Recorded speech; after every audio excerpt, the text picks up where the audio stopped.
జపాన్లో భారీ భూకంపం సంభవించింది. స్వల్ప వ్యవధిలోనే భూమి 2 సార్లు కంపించింది.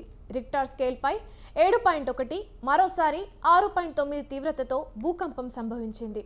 జపాన్ దక్షిణ తీరంలో భూకంపం సంభవించడంతో సునామీ హెచ్చరికలు కూడా జారీ అయ్యాయి. జపాన్లోని దక్షిణ ప్రధాన ద్వీపం క్యూషు తూర్పు తీరంలో దాదాపు 30 కిలోమీటర్ల లోతున భూకంప కేంద్రాన్ని గుర్తించినట్లు జపాన్ వాతావరణ సంస్థ తెలిపింది. క్యూషు దక్షిణ తీరం సమీపంలోని షికోకు ద్వీపంలో అలలు 1 మీటర్ ఎత్తు వరకు ఎగిసిపడే అవకాశాలు ఉన్నాయని సునామీ హెచ్చరికను జారీ చేసింది.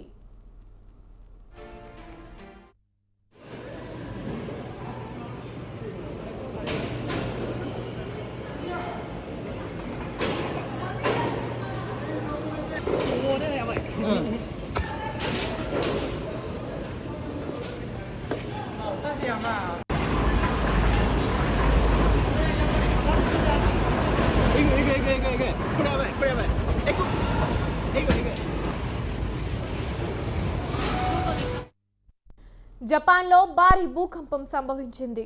స్వల్ప వ్యవధిలోనే భూమి 2 సార్లు కంపించింది. రిక్టర్ స్కేల్పై 7.1, మరోసారి 6.9 తీవ్రతతో భూకంపం సంభవించింది.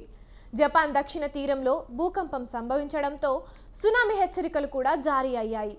జపాన్లోని దక్షిణ ప్రధాన ద్వీపం క్యూషు తూర్పు తీరంలో దాదాపు 30 కిలోమీటర్ల లోతున భూకంప కేంద్రాన్ని గుర్తించినట్లు జపాన్ వాతావరణ సంస్థ తెలిపింది.